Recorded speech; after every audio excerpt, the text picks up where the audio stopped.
warahmatullahi wabarakatuh. Perkenalkan, nama saya Egi. Nama saya Dede Rini Agustin. Nama saya Wisma Lucia. Di sini kami akan membahas materi tentang yang pertama, menerima dan melayani tamu. Yang kedua, membuat dan membatalkan perjanjian dengan klien. Dan yang ketiga, syarat-syarat penerimaan tamu. Yang terakhir, materi tentang melayani tamu. Yuk disimak video kami.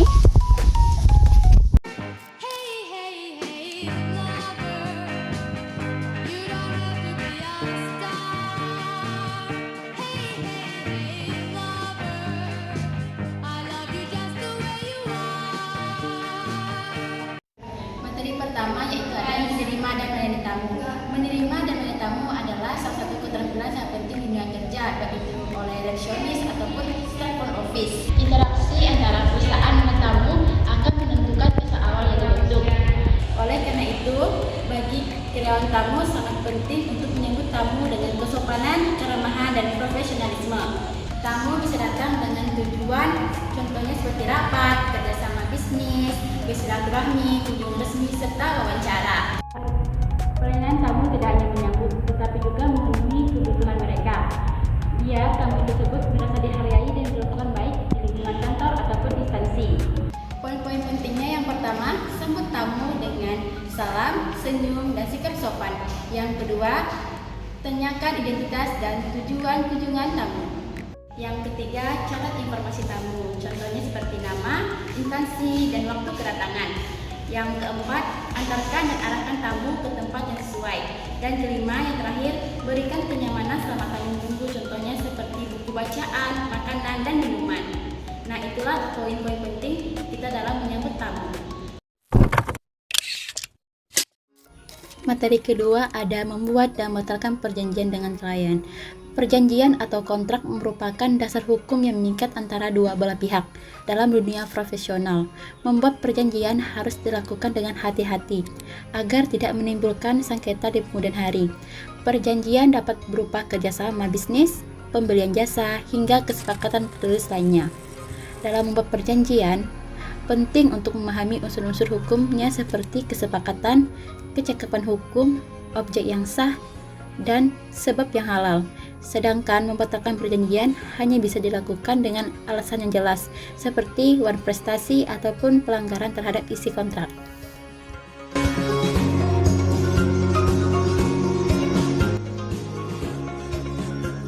Baiklah, di sini saya akan menjelaskan lanjutan dari pemateri pertama, yaitu tentang poin-poin pentingnya. Yang pertama, pastikan ada kesepakatan kedua belah pihak. Yang kedua, buat perjanjian secara tertulis untuk menghindari kesalahpahaman. Yang ketiga, isi perjanjian harus jelas, adil, dan tidak melanggar hukum. Yang keempat, pembatalan perjanjian harus berdasarkan alasan yang sah, misalnya wan prestasi. Yang kelima, sertakan pasal pembatalan dalam kontrak jika diperlukan. Untuk materi yang ketiga yaitu syarat-syarat penerimaan tamu. Dalam lingkungan kerja yang profesional, tidak semua orang dapat masuk begitu saja ke dalam area kantor. Diperlukan prosedur tertentu untuk menerima tamu. Hal ini penting demi menjaga keamanan, kenyamanan, dan ketertiban lingkungan kerja. Syarat penerimaan tamu tidak hanya bersifat administratif, tetapi juga mencakup sikap dan prosedur pelayanan yang tepat.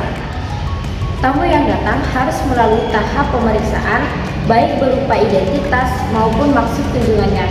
Hal ini akan memudahkan perusahaan dalam mendata dan mengarahkan tamu sesuai keperluan mereka.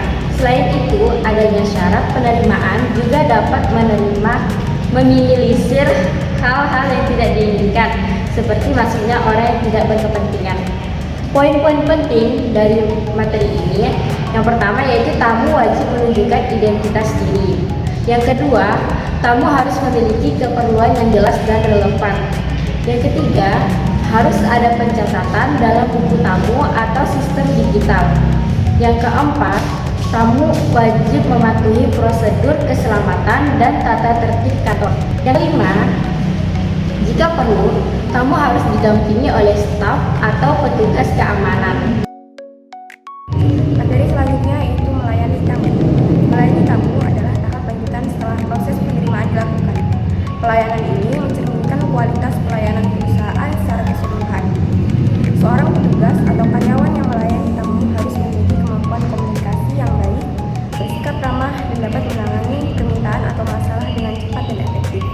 Pelayanan yang baik tidak hanya dilihat dari kecepatan, tetapi juga ketulusan dan kepedulian terhadap kebutuhan tamu.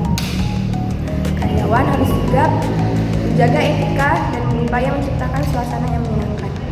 Pelayanan prima akan menumbuhkan kepercayaan dan loyalitas dari pihak luar terhadap perusahaan.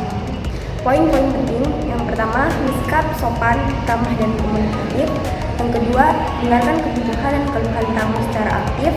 Yang ketiga, tanggapi dengan solusi yang tepat dan cepat. Keempat, jaga penampilan dan kebersihan area pelayanan.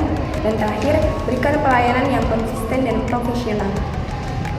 Nah, itulah video dari kelompok kami, kelompok 9. Semoga apa yang kami sampaikan bisa bermanfaat untuk kita semua. Assalamualaikum warahmatullahi wabarakatuh.